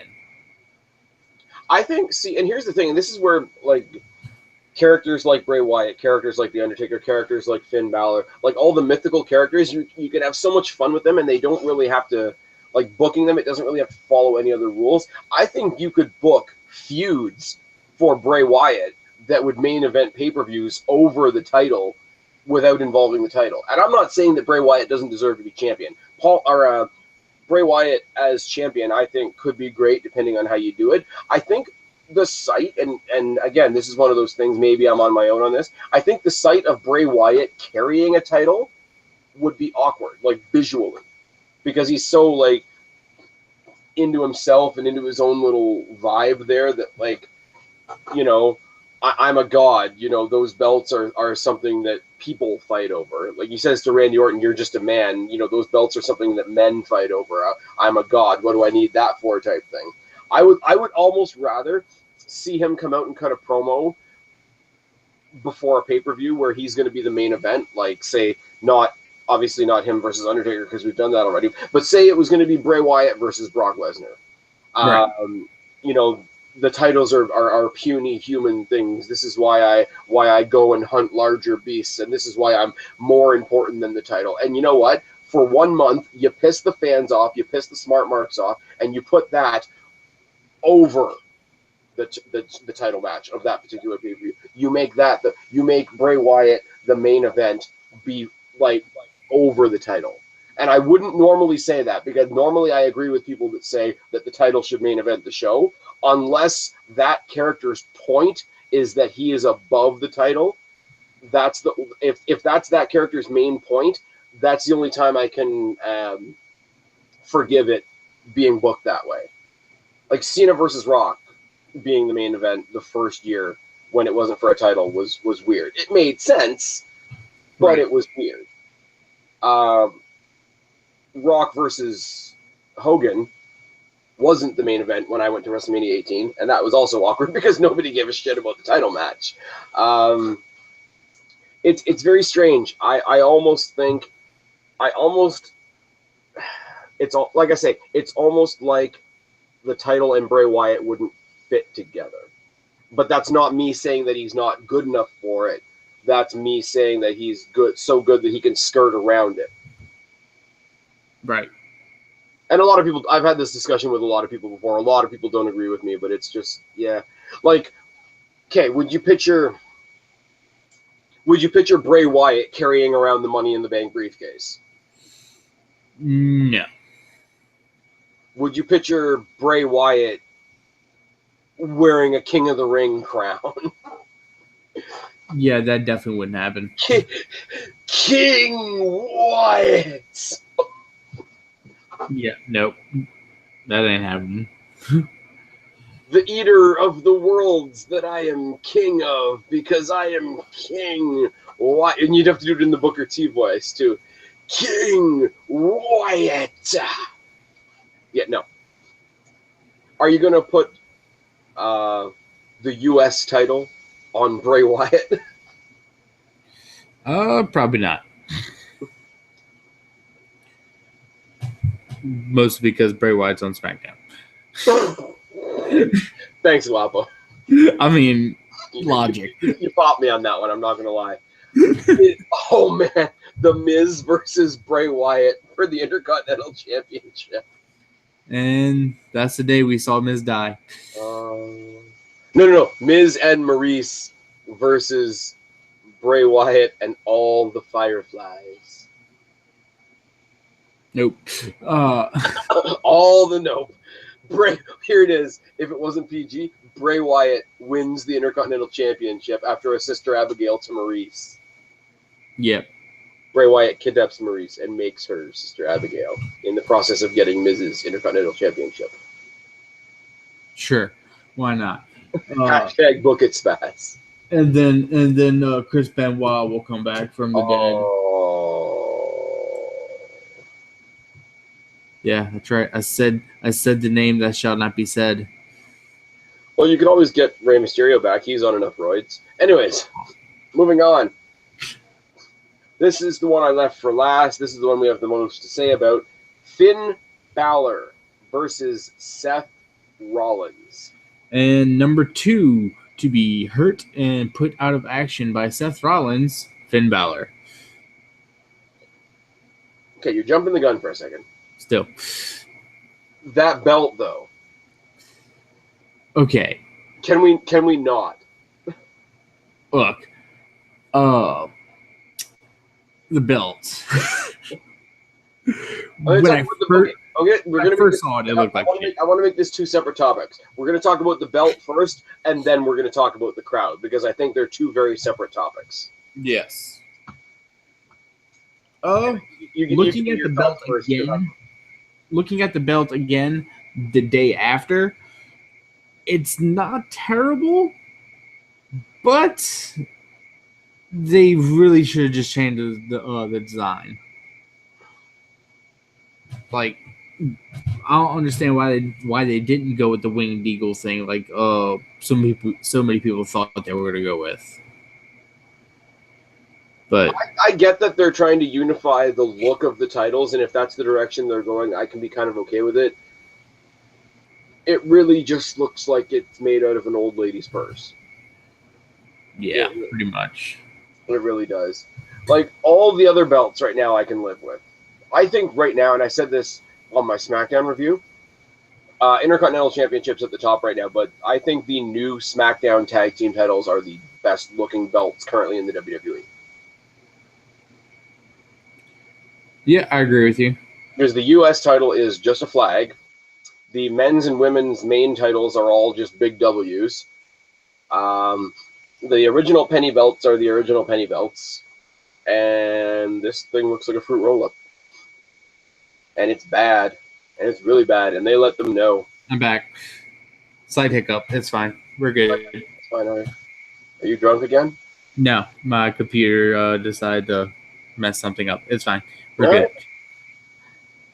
It's bad. Now, I will say, the bad-looking title aside, the fans at the Barclays Center were fucking assholes. Yeah.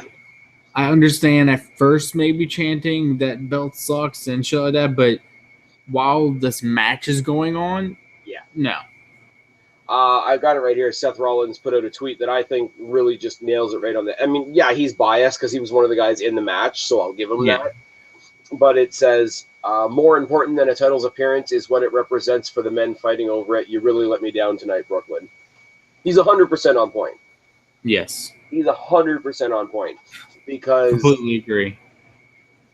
If you listen to the crowd that was there that night, you would think that the fact that the belt sucks, and it does, somehow negates the fact that these guys put on a fucking fantastic match. This moment for Finn Balor was supposed to be something fucking out of this world. It was mentioned on a lot of media sites, but Finn Balor's, like, not that everybody's personal life should come into it, Finn Balor flew in his family from Ireland to see his main event pay-per-view debut, to hear that entire Brooklyn crowd shit on his head. And Seth Rollins' head. Yes. And that's fucked up. There's another article I was going to read, but it's way too fucking long. Mick Foley, who's from the New York area, wrote a big long thing on No DQ, basically about how he was disappointed by the crowd and rah, like, fuck off worrying about what the belt looked like. I carried around the hardcore title. Did you see what that thing looked like? Do you know that the first time I won the world title, you know, the thing stank of like sweat and beer, and it was sweat and beer. I read it. All that sort of, and he's fully true. It's fully on point. They were assholes, and I know WWE's kind of made a home in the Barclays Center, especially as far as NXT Takeover goes. They really like adopt the WWE and NXT, and I think it's really cool. I think it's really cool when the crowd gets over involved and they're chanting shit just for the sake of it to have fun. It's one of those things a lot of people don't like. I do, because like if you're that loud and you're that boisterous and you're that obnoxious in the crowd, you're invested in it in one way or another. People sing Shinsuke Nakamura's whole theme. They used to sing Becky Lynch's whole theme. They do Enzo and Cass's whole entrance. If the Outlaws came out tomorrow, I'm sure they'd rip that all off. It's great. And, you know, we already know that they're going back there again next year for 3 or 4 days in a row. But this was shit. This was the downside of that. Like, I wish when they made the announcement on Raw that they were going to have the Universal title, I wish they had just debuted the belt that night so that people could have gotten over it by the time they got to the pay-per-view.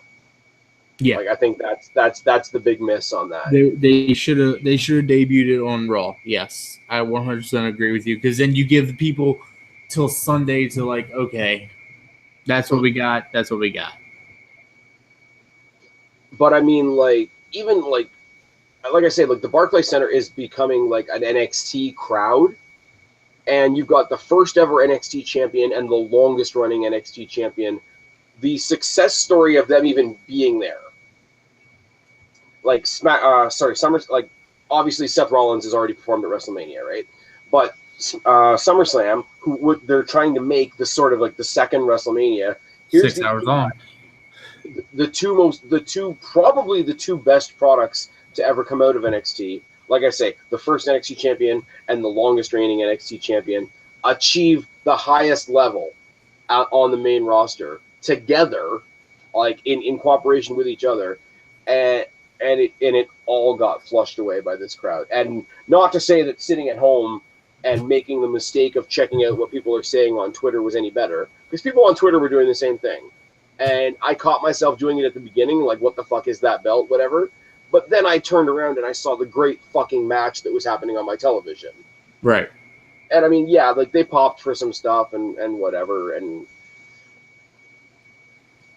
then Seth Rollins ruins everything. It was just, I don't put it all on Seth Rollins either. Yeah. Like when you see the replay, you see how Finn took the fall a little not quite. Yeah. And all that sort of thing. And have you watched a replay of Finn afterwards popping his shoulder back in place? I don't know. I just want to finish my thought on the crowd really quick, and just like, we talk about being disappointed, like as wrestling fans, when it's like, oh, they've really built, use the John Cena bullshit as an example, right? If AJ had lost tonight, but they had the exact same match that they had, oh, they really did that match really well. I was really on the edge of my seat, and I thought AJ was going to win, and then he didn't, and I was really disappointed. Like, fans talk about being disappointed like that. My version of being disappointed now is that crowd in Barclays during this match, like regardless of what happened in the ring, because like, fuck it. Correct. As far as the fall, a lot of people have been shitting on Seth Rollins. Bret Hart's been at the head of the pack. I will say, and I know people think that I plug the guy a lot. I do watch the Taz show. I would suggest, if you've never seen the Taz show podcast, go back and I will give you the instructions. I will go to I might put a link in the description box below after I post this video. Go to the 25th edition of the Taz Show podcast. Listen to, I believe it's the second segment, because Taz basically explains, because he's a guy that did a lot of throws and a lot of suplexes, and he spent 30 years earning a career where he gets to have an opinion. Mm-hmm. Like, whether he was a main eventer or not, the guy gets to have an opinion, especially when he's somebody that based so much of his offense on the throws and suplexes and whatnot. And he was trying to explain to, like, the buckle bomb, there's been two things. There's been Sting, who went on record saying it wasn't Rollins' fault, and you got Balor, who's gone on record saying that he took the fall wrong and it wasn't Seth Rollins' fault. But you had this guy on the show, on Twitter, and because Taz had said, look, you want to talk about a dangerous move, let me tell you something that's going to surprise you. A back body drop is more dangerous than a buckle bomb. And he went on to explain why, and rah.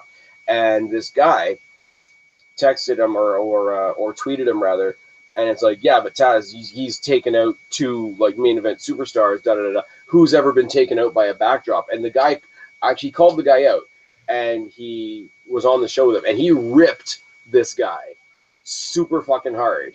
And it made me think about things a little differently, because I'm not in the ring. Mm-hmm. You're not in the ring. At least I don't think you've ever been in the ring.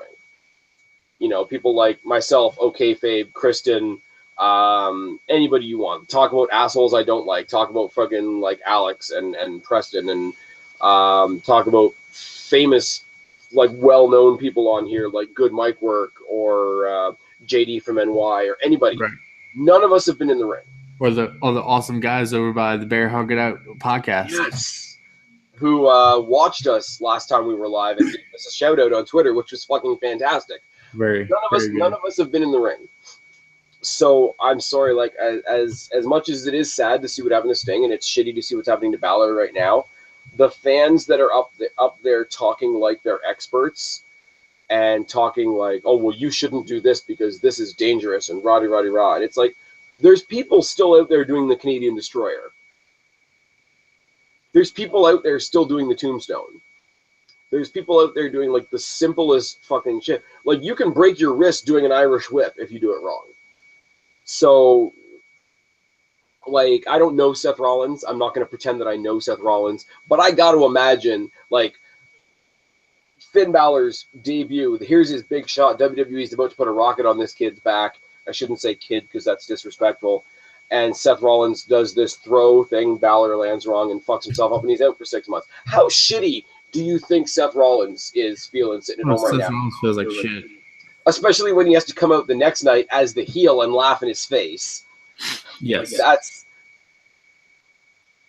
Spaz, you have something in common with Preston. You both hate Naomi. Well, he had to get something right eventually. He's still sucking Rey Mysterio's dick, though. So Finn Balor's the next John Cena. Yes, he is. But that's okay because... never mind. I'm not going to get into that argument. I just... I rip shit apart when I probably shouldn't. I call wrestlers like Naomi and Rey Mysterio when they botch because visually I can see it and I know it was bad. I'm not coming to say you did this wrong, you should have done this. I've never been in the ring. Right. The only time I've ever been in any wrestling ring ever was after a TNA show when I got a chance to take a photograph with Kurt Angle. That's the only time I have ever touched a wrestling ring.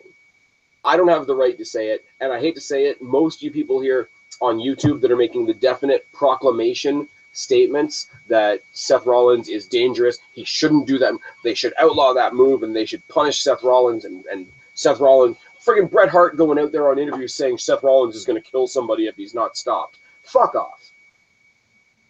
Like, that's far beyond. Yeah. That's far beyond the realm of what should be said. I get Bret Hart was injured by a botch, and it ended his career, and it fucked him all up and all that. So he's probably really sensitive to injuries that occur in the ring. I can respect that. I really can. But fuck off. oh, somebody better stop Seth Rollins before he kills somebody. That's grotesque. That is a stupid, grotesque comment to make about one of your colleagues, for lack of a better term. It's unfortunate. Yeah, Seth Rollins is probably eating himself in the back. And I give it to Finn for finishing that match because to pop your fucking arm back in and just keep going. And you think about it, what was most of his offense? Most of his offense was coming off the top rope and hitting that double foot drop kick that he does, where you land on your back and your shoulders and over and over and over again. I know how it feels for that to happen because I've had my shoulder pop out twice. Both times when I was playing football back in high school. Yeah. My coach had to pop my shoulder back in. It does not feel good. Yeah, but okay, okay, so you can speak more to it than I can. But can you imagine the dedication he has to the match, where not only does he have to get his shoulder popped in, he has to psych himself up to do it himself and go back in. No, and I give it to him for being able to do it because there was no way I could do it because I know how to do it to myself now from having it done to me twice already. But to do that to yourself and then keep going. Look, your shoulder's popped out. It's out of your socket. You have to lift it and push it back in. Ow. When I say the pain is so excruciating, you don't want to do anything else afterwards. So he not only psyched himself up to put his shoulder back in, he didn't call a doctor over to check him out, nothing. He got back in the ring and kept going. And here's the thing too, if you want to be pessimistic, could somebody make the argument that it was a bad decision for him to go and continue the match? Probably. But I'm going to go more with, that's a lot of fucking balls. This is a guy sitting there saying WWE has given me the platform. They've given me the immediate rocket up my ass within a month of me being on the main roster. I'm going to give them what they've paid for, and I'm going to give this crowd what they've paid for. There's interviews circling around dirt sheets right now, talking to Finn Balor, and they talked about the belt and whatnot. And he's sitting there talking about how, you know what, this was my moment. I just became a champion for the first time on the main roster, and the crowd were he wasn't calling them assholes, but I'm going to call them assholes. The crowd were being such assholes that I just became a champion and I didn't even want to lift the belt. That's fucked. That's fans being super up their own ass with entitlement to the point where I told them to fuck off. The fact that the fans are right about the belt doesn't matter anymore. It just... Yeah. Time and place. But they were chanting CM Punk in the match. Yeah, I heard that. Fuck off. For reasons. Fuck off, by the way. CM Punk's fine. He's going to debut in UFC in 10 years or so. Actually, hold on. I think that's actually coming up. I'm UFC. I don't mean to disparage CM Punk. I'm still a fan of CM Punk. When he does debut, I wish him all the luck in the world, and I wish him a bunch of success in the new field. But I chanted CM Punk at my September 10th. Punk will fight. Nice. You're probably like me. You probably in your own mind at least, you're chanting CM Punk when Vince McMahon or Triple H were on the screen for a little bit because we know they fucked up and that's why we lost Punk. But it's been a while. It's over. It's been 3 years. But I'm just saying it's been a while. The issue is old. It's old. It's over. And it's just. Anyways, we got the new championship going for apparently. So here I told you before. I almost forgot to mention this. How they reworked SummerSlam from the draft right through to SummerSlam. Apparently, originally.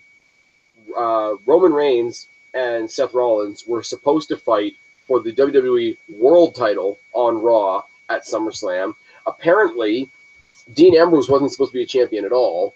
Apparently, John Cena versus AJ Styles was supposed to be for the Universal title on SmackDown. Apparently, Finn Balor's debut was supposed to be against Chris Jericho in a regular match. What? Yeah, right? Why? How? Yep. Where did it fuck up? Apparently, Jericho. Apparently, Rollins and Reigns were supposed to fight again for the belt. Apparently, Kevin Owens was supposed to get the belt off of Reigns, and Balor was going to chase Kevin Owens in a WWE World Title feud. Why? For reasons. Why? Now, last thing we'll talk about before we call this a night, because it's tired in here. You and me both, buddy.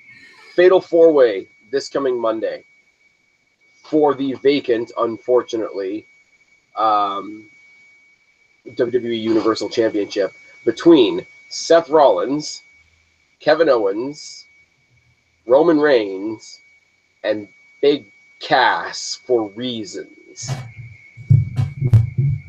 One of these things is not like the other. One of these things is not like the other. I really hate it because I love Big Cass. I really do, but not like this. No, he does.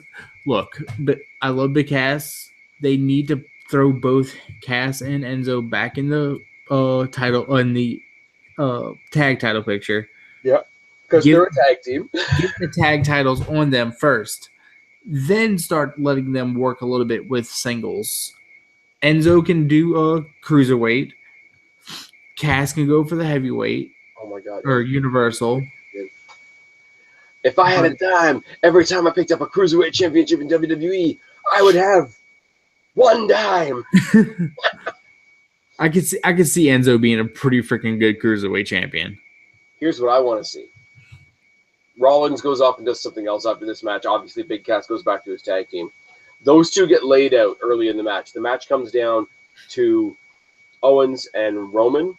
Mm-hmm. Roman pulls some bullshit. Like, I want this to be a bullshit finish. So people aren't going to like that, but whatever. Roman beats Kevin Owens in the Fatal 4-Way with some sort of bullshit thing, either a low blow or some feet on the ropes or whatever.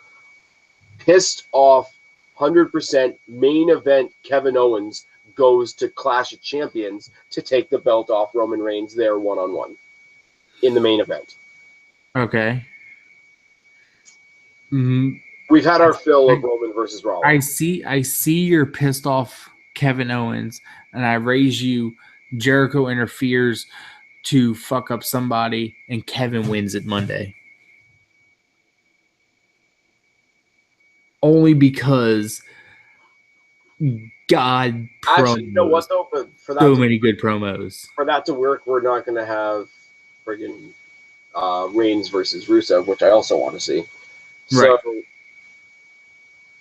okay, so Rollins beats. Rollins chases Kevin, I think. No, other way around. Kevin chases Rollins? Rollins explains his dastardly deeds as, I lost my title due to injury. I came back and I won it back and I got robbed again, so I decided to rob somebody else. Kevin Owens, also a heel, but the heel that we all love, pissed off Kevin Owens versus Seth Rollins, the battle of two of the best heels in the business right now. Promos for days. Well, and you figure as well, like, yeah, they're both heels, but think about if you had something like Ric Flair versus Eddie Guerrero, dirtiest player in the game versus lie, cheat, and steal. Who can out-cheat the other one? That's a story that could be so much fun. Who can pull the more heelish bullshit between Seth Rollins and Kevin Owens on a pay-per-view stage in the main event? Right. Money. Yeah, good money. Paul Heyman with a microphone as the referee. I've said it before. I can listen to Paul Heyman for an entire 3 hours of Raw, and I'll be okay. Yeah.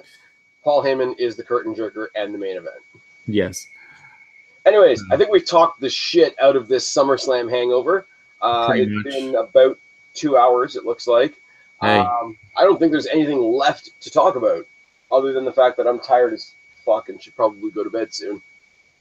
Any final thoughts on what we got going forward? I'm super excited about SmackDown. That's where all this leads. I'm super excited about SmackDown. I'm super excited about...